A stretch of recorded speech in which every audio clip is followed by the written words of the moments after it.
Hi guys, welcome back to rich channel. ఈరోజు నేను ఇవన్నీ చూపిస్తాను కదా. ఇవన్నీ ఏంటి అనుకుంటున్నారా? ఇది వచ్చేసి తోటకూర. నేను మీకు ఈరోజు తోటకూర రైస్ ఎలా చేస్తారో చూపిస్తాను అనమాట.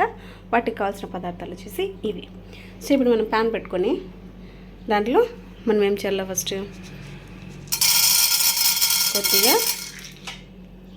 కొద్దిగా శనగపప్పును వేయించుకోవాలి. అదేవిధంగా మినుములు కూడా రెండింటిని మనము దోరగా వేయించుకోవాలి. సో ఈ తోటకూర వచ్చేసి ఇందులో ఏముంటుందండి, ఇందులో విటమిన్ సి ఉంటుంది అనమాట. ఈ విటమిన్ సి ఏం చేస్తుంది, మనకి రోగ నిరోధక శక్తిలా పనిచేస్తుంది అనమాట. అంటే రోగ నిరోధక శక్తిని మనకి పెంచుతుంది. అదేవిధంగా 100 గ్రాముల తోటకూర తింటే మనకి 716 క్యాలరీల శక్తి అనేది మనకి లభిస్తుంది అనమాట. సో చూడండి, క్యాలరీస్ కావాలంటే మనం తోటకూర తింటే సరిపోతుంది అనమాట. ఇవి బాగా దూరగా వేగిన తర్వాత ఆల్రెడీ నేను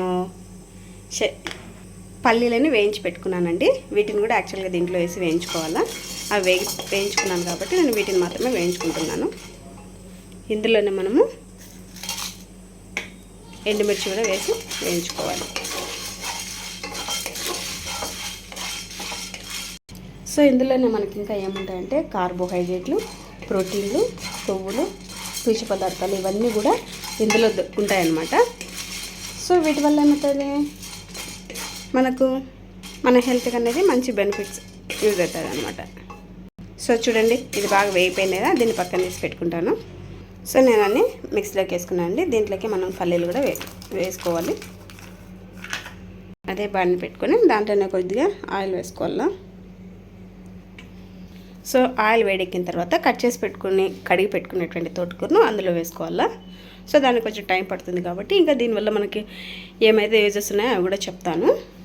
సో ఇందాక చెప్పిన వాటితో పాటు కాల్షియం, ఇనుము, magnesium, phosphorus, zinc, copper, manganese, selenium వంటి ఖనిజాలన్నీ కూడా మనకి ఇందులో లభిస్తాయి అన్నమాట. సో చూడండి, ఆయిల్ వేడెక్కిందా లేదా ఒకసారి చెక్ చేసుకొని మనం కడిగి పెట్టుకున్నటువంటి దీన్ని మనం ఇందులో వేసేసుకోవాలి. సో దానికి కొంచెం టైం అనేది పడుతుంది కదా.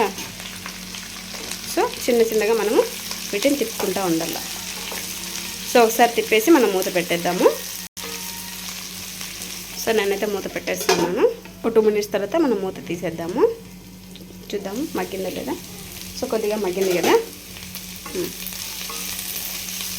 సో ఇందాక నేను చెప్పాను కదా, వీటిలో అవి ఉంటాయి ఇవి ఉంటాయి అని చెప్పేసి.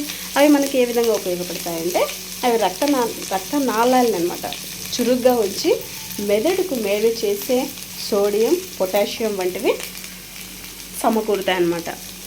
అర్థమైందా అండి? చూడండి మనకు తోటకూర వల్ల ఎన్ని ఉపయోగాలు అయితే ఉన్నాయో. సో అదేవిధంగా మనకి వెదర్ అనేది చేంజ్ అవుతూ ఉంటుంది కదా.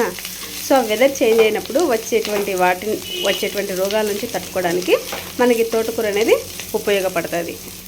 సో అంటే ఆ ప్రాబ్లమ్స్ రాకుండా ఇది మనకి అడ్డుకుంటుందండి. అదేవిధంగా ఆకలిని కూడా ఇది కంట్రోల్ చేస్తుంది అనమాట. ఇంకా చెప్పాలంటే ఆయుర్వేద మందుల్లో కూడా, ఆయుర్వేదిక్ మనము వాడుతూ ఉంటాం కదండి ఏమన్నా మనకి ఏదన్నా వచ్చినప్పుడు. సో ఆ మందుల్లో కూడా ఏమవుతాయంట, ఈ ఆకుల రసాన్ని యూస్ చేస్తారంట. సో చూడండి ఎన్ని తోటకూర వల్ల ఎన్ని ఉపయోగాలు ఉన్నాయి కదా. నేనైతే ఒకటే చెప్పాలనుకుంటానండి, ఏదంటే మన ఆరోగ్యం అనేది మన చేతుల్లోనే ఉంది.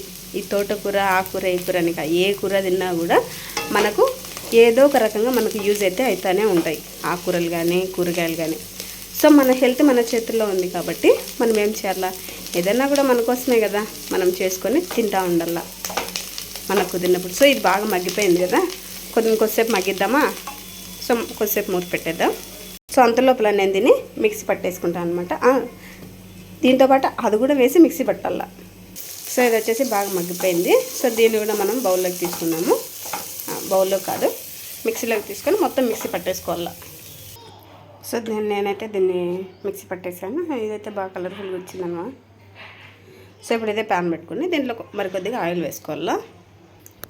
సో ఆయిల్ వేడెక్కిన తర్వాత పోపు పెట్టుకోవాలండి మనం దానికి. ఆయిల్ వేడెక్కాక ఇందులోనే మినుములు, అలాగే కొద్దిగా పల్లీలు, కొద్దిగా పచ్చిమిర్చి వేసి వేయించుకోవాలి. వీటితో పాటు ఎండుమిర్చి 2 వేసుకొని వేయించుకోవాలి. సో ఇందులోనే కరివేపాకు, కొద్దిగా పసుపు,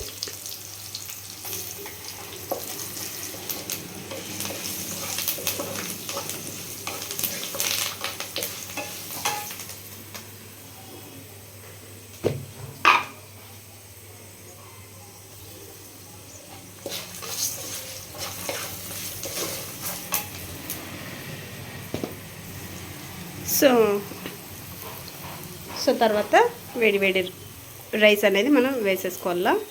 సో ఇప్పుడు ఇందులోకి నేను మిక్స్ చేసి పెట్టుకున్నటువంటిది కలపాలి. సో కలిపి మనం వేడివేడిగా సర్వ్ చేసుకుంటే రెసిపీకి అంతే, వేడి వేడి తోటకూర రైస్ రెడీ.